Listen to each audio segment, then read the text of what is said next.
Another beautiful day, ladies and gentlemen. Welcome to this particular spectacular one. This is a sports preview on Bua Community Voice. Yes, of course, we will be doing this the special way you know it for. And of course, this is proudly brought to you by MaxBet. By the way, my name is C.I. Zoro and I welcome you to the show.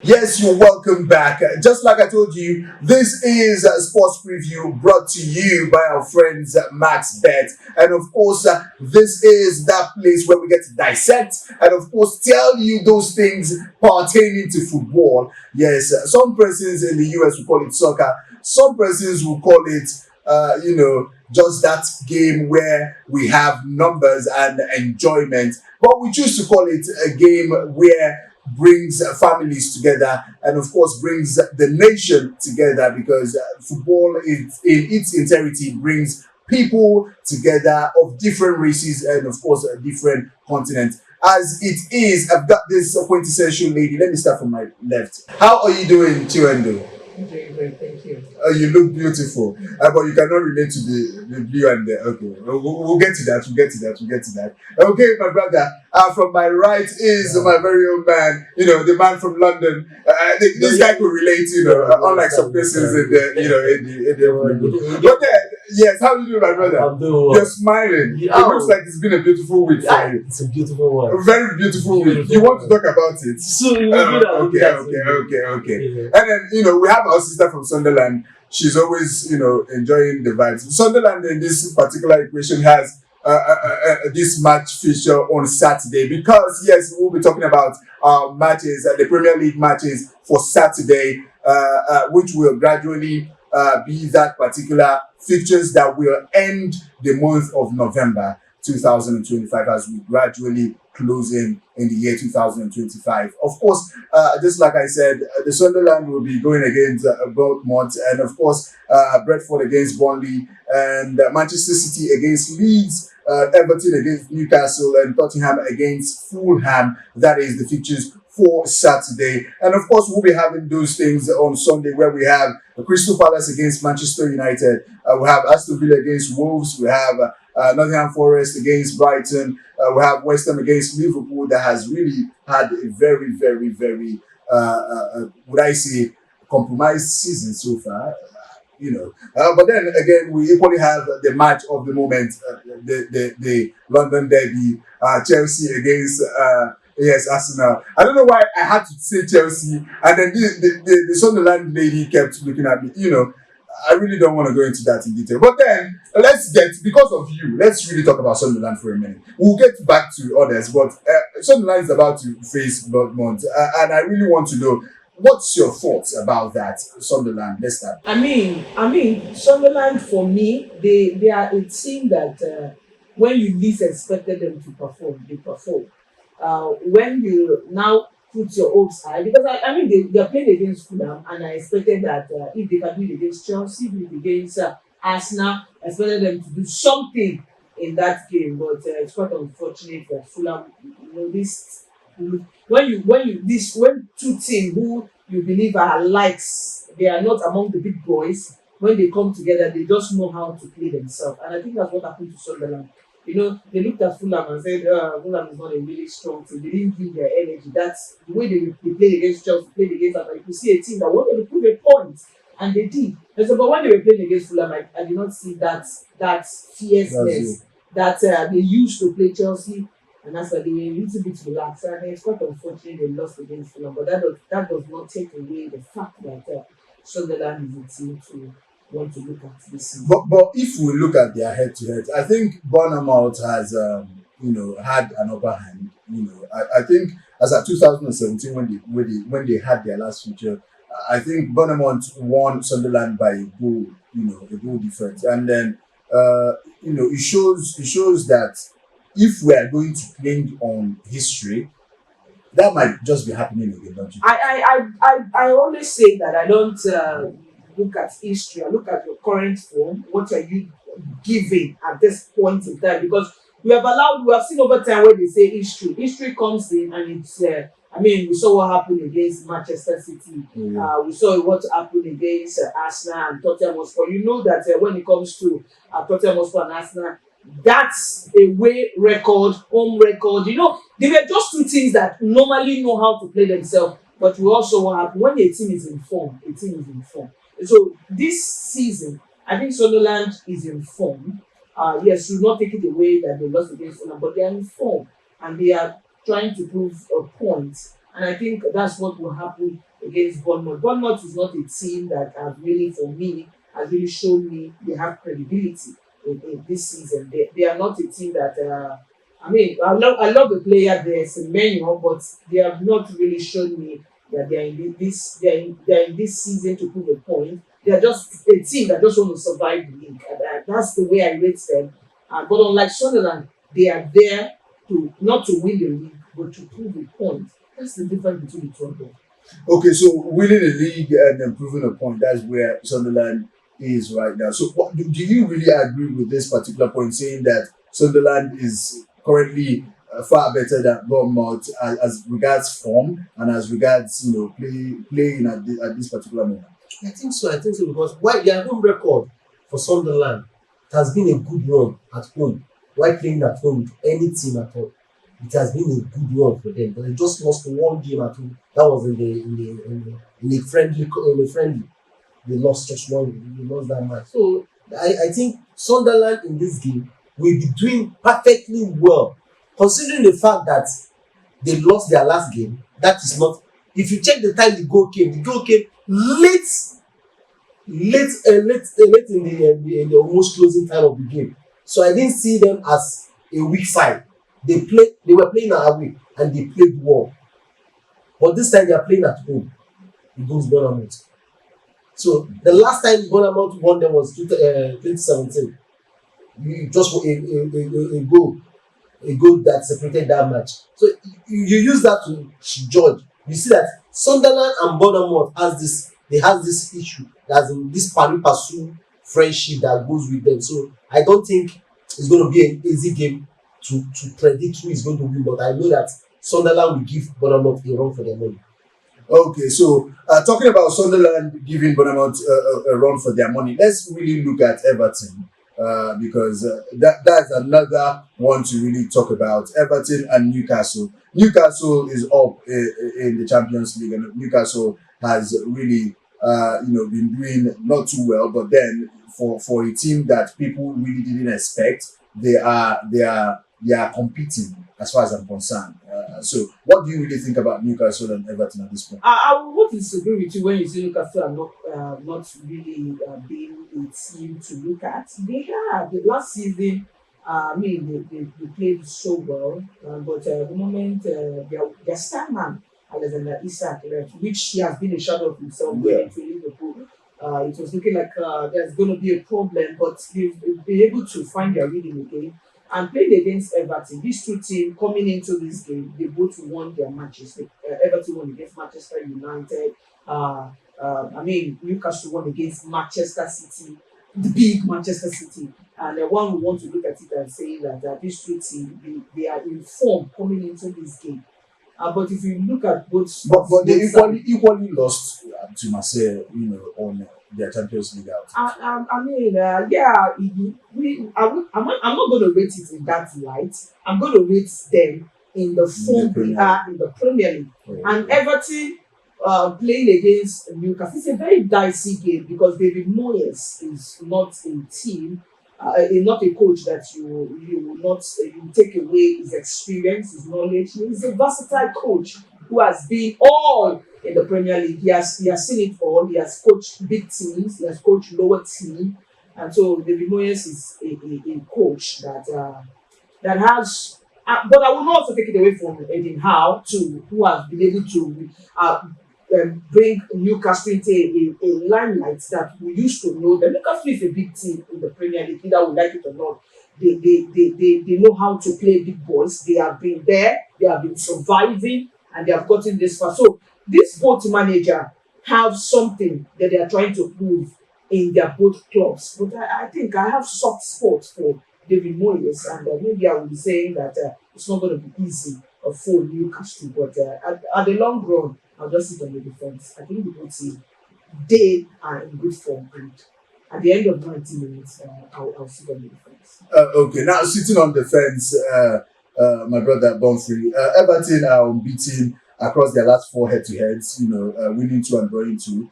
Although those two wins account for half of the victories, and then the Toffees has accumulated in the last 12 Premier League games head-to-head, 4 wins, 4 draws, and then 6 losses. What do you really think about that? I think Everton playing at home and with David Moyes as their coach is a different Everton altogether. Okay? It's a different Everton. Why would you say so? Last season, Newcastle were doing well, but Everton came, got a draw, and got a win. Home and away. They got the draw at home, got a win away at St. James's Park. That's to tell you that a plus for them in that. That was even when Everton was on the dicey of shaking mood, they still got this. So record-wise, I give it to Everton in this game. David Moyes knows how to play all these people. He has the experience. There's something you should understand that about David Moyes. Playing in the Premier League has been a history for him. He has managed he can tell you any team that wants to play with him. Winning Man U, it was a plus to tell you that he understands this team. Okay, so you think David Moyes is ever ready to get into this match with every single thing he has and then definitely come out with the victory? Yes. Okay, and now looking at that, let's head on to Sunday where we will be having just another beautiful series. We'll be having the likes of Crystal Palace against Manchester United, Aston Villa against Wolves, the likes of Nottingham Forest against Brighton, and West Ham against Liverpool. And the icing on the cake is the London derby, that is Arsenal against Chelsea. I don't know why you get to laugh at me when I say that, but then we will get to that. Let's start with Liverpool. Liverpool has had a very, very rough landing recently, having lost their Champions League match, lost the match before then too. And what do you really think? Do you think this is the age getting or the team not being stable anymore? Or is it from their coach at this particular point in time? Because a lot of persons has been complaining that his team selection, he has been, irrespective of the fact that Mo Salah has shown his, not being in form, but he keeps playing Mo Salah from start to almost finish. And the likes of Van Dijk that has equally had some very unstable. But I think from Van Dijk, he doesn't really have a replacement, unlike Mo Salah in the team currently. An effective replacement, not that he doesn't, but then an effective who would carry the team the way he does at the back line. I think, it is safe to say that Liverpool has to, sit down on the drawing table and do a redraft of what is going on, personally for me to you. But then, what do you really think? I think at this point, there should be a revamp. And when Jurgen Klopp was leaving Liverpool, what he did was get a revamp on the midfield, because that was the area he was struggling before Jurgen Klopp left.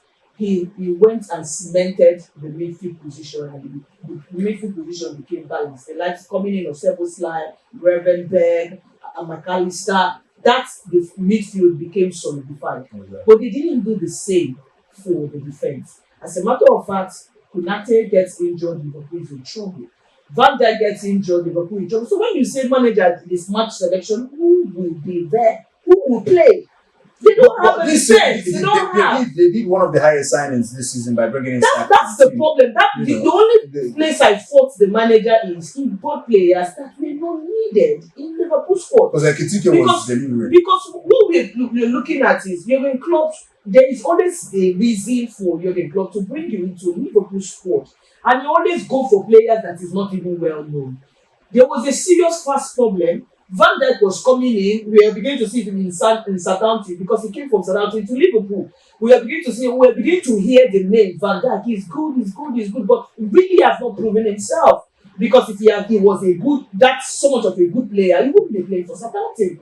So that name started coming up, and then at the end of the day, Liverpool, I will always say that Van Dijk became a well-known defender when he came to Liverpool.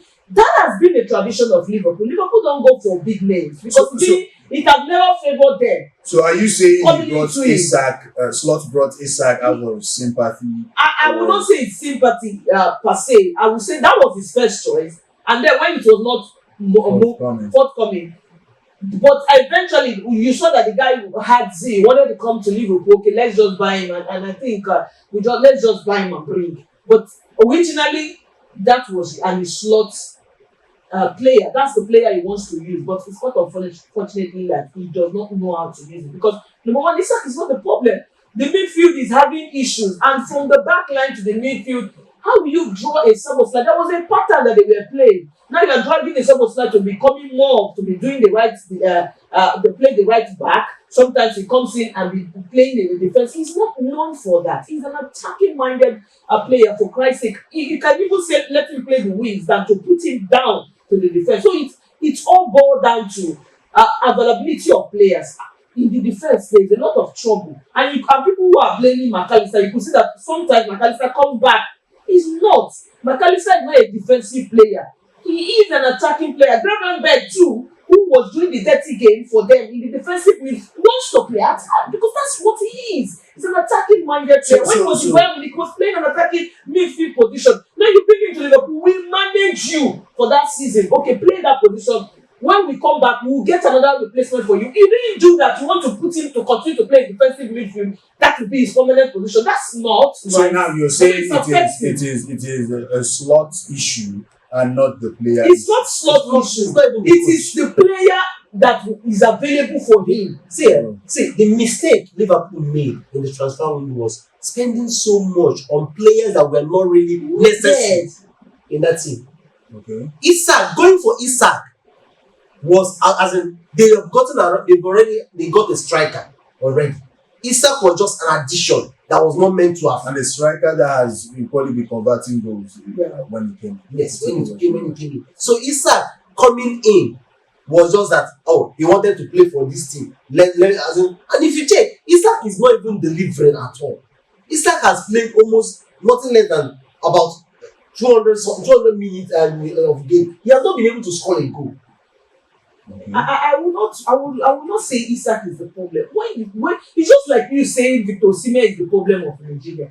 Because when the midfield is not working, midfield is not at Liverpool now. I cannot say who is really the central midfielder. Who is the person giving the creative passes? Because McAllister was doing that when he was in Aston Villa. But when he came in, it was looking like he's dancing. Sometimes Gravenberch moves forward, McAllister had to go back.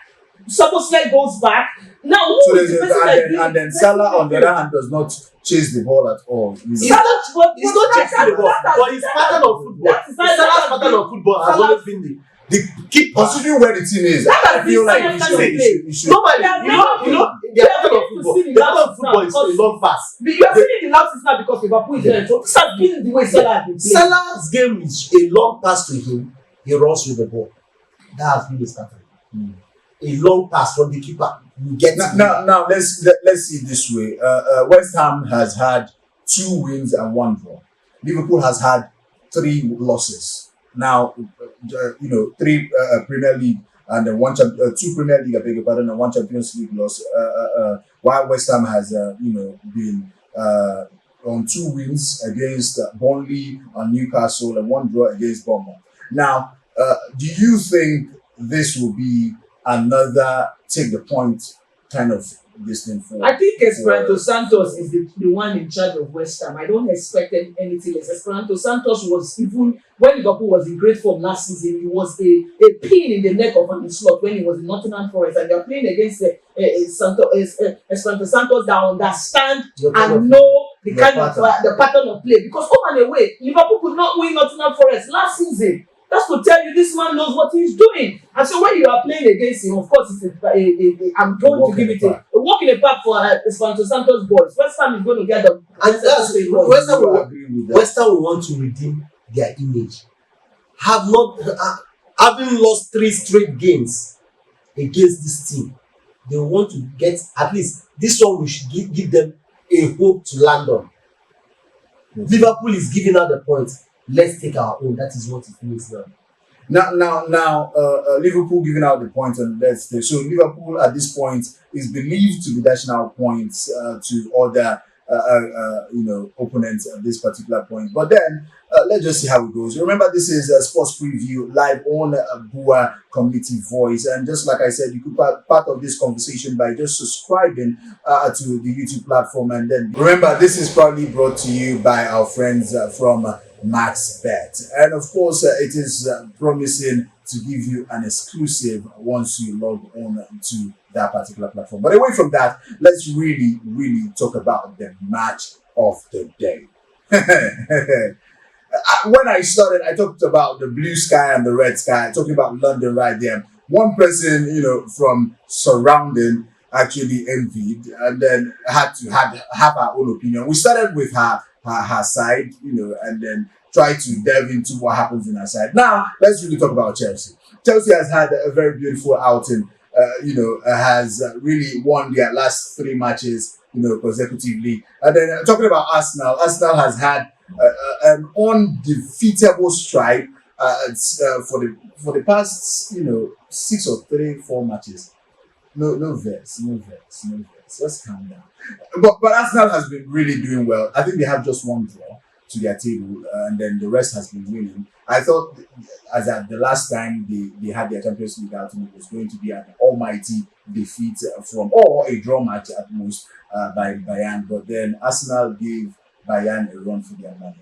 I think Chelsea equally defeated in a grand style, Barcelona with a certain talkative, who really overtalked. I think at this particular point, you said something off the mic, and you said the boy, the team was supposed to be built around the boy, just like it was for some other persons before him, the likes of Messi, the likes of Ronaldinho, just to mention a few of them that were Neymar. Just to mention a few of them that were built around them. But then I think he's out of luck because this generation has a lot of offsprings that are doing fantastically well in their different clubs. Now, he didn't even have the opportunity to move, to touch the ball more than 3 or 4 times throughout the entire match, 90 minutes. It's quite unfortunate. But let's really talk about Chelsea and Arsenal. I wonder why you keep looking at me this way. But then, let me start from you. What do you really think about this Chelsea-Arsenal match at this point? I think it's going to be a show of who is actually the champions. But not mistakenly, I want to give it to Chelsea because, one thing Maresca has been able to do is he knows how to play Arsenal. He just knows how to play them. And then when you least expect Maresca to give you something in the game, he will give you. And when you say, "Oh, I don't expect Maresca not to give you," he will not give you. So that's the difference between the two of them, between Mikel Arteta and Maresca. For Mikel Arteta, is the time you say, "I know he will give me," he may disappoint. Arsenal, no doubt, are in great form. Same thing with Chelsea, but I think the superior side here is Chelsea. Wait, relax. I seem to disagree with that. But wait, do you know why? 2022 till date, Chelsea has not seen a way around Arsenal to even get a win. The highest they've gotten. I was about to, say was just that draw. But then, when it comes to this game, coming into this game for a team like Arsenal, having played Bayern, Chelsea equally played Barcelona. Chelsea played Barcelona that was still 1 blame. But a Bayern side that has not lost a match from the start of the season. They've not. When you say, these people are people that have been giving people woto. They now came to Arsenal. Arsenal gave them waka. So, but she said something. She said that on most occasions, when you least expect Maresca to show, Maresca gets to give a surprising show off, just like he did with Barcelona. But when you playing Arsenal for Maresca, like last season he never showed anything. Last previous season he knows this sure. So when you need sure, is it now? I strongly believe that Chelsea will get something out of Arsenal, but I'm not seeing them winning that match. When it comes to that why I feel it's going to be a comfortable win for Chelsea against Arsenal. But me, as an Arsenal fan that I am, and a die-hard one, the London is automatically red. They are going to. Red. It's going to be a bout of. You see that? Ebere Chelsea will be bundled by somebody, and then we know, But then the team is not built around Eberecheze alone. Arsenal is not playing a one-man team. Cole Palmer will be part of the team that is going to play against us. Cole Palmer is part of the team, and not to forget that we have Alvarez. Alvarez is coming back. I don't think Cole Palmer will be. You already have lapses from your defense from the Bayern match where what's his name again got his injury that sent him off and brought in Noni Madueke. I think See, at this particular point, Noni Madueke is a player you can't take anything away from. the certain Noni Madueke. Trust that. As in, every time you give him a ball, if he gets 5 chances, he'll be convert 3 for Trossard. So are you saying Trossard is better than You can't. That's why he's always in the first team. He's always in the first team. But not forgetting again that we have Martinelli. He's there. So we are not the same Martinelli that we are cutting. He should be pulled out. But there's something you should understand. Yeah. When you see a competition going in your position, you come out to play out yourself. So now, right now, you are rooting for Martinelli now. See, Arsenal players, with what I'm seeing now in Arsenal players, in every position, you have at least 3 or 2 players there. So if you're not doing well, the person at the bench may want to come in to take your position. Even that was what Odegaard is feeling now, because Odegaard was on the bench yesterday. No, for the match. He was on the bench. He was on the bench for the match, but he didn't play. That is to tell you that it's as if Eberecheze has taken that position. But you know what? Once you give him that chance to come in, he wants to prove to you that he's even better than Eberecheze. Get it that, and that is what is happening. Both Chelsea and Arsenal. Now, the young boys are doing well. You've analyzed Arsenal and then what they have. Let's talk about Chelsea for a minute, because Chelsea everybody has a replacement for almost everybody in the team, yes. Especially after the Champions League game. Rice was asked by Thierry Henry. Thierry Henry asked him, congratulations on the North London derby against Tottenham. It was wonderful. And also, congratulations on this win. He was not telling him, when it comes to Chelsea, I hope it will repeat itself. He said in Chelsea, he sees a lot of stars. Cucurella, as in the defense, he called the midfield where he plays. He said everybody plays a different style of football. But for him, he feels Arsenal can match any team. okay. So Chelsea is on their own atmosphere. Arsenal is on their own atmosphere.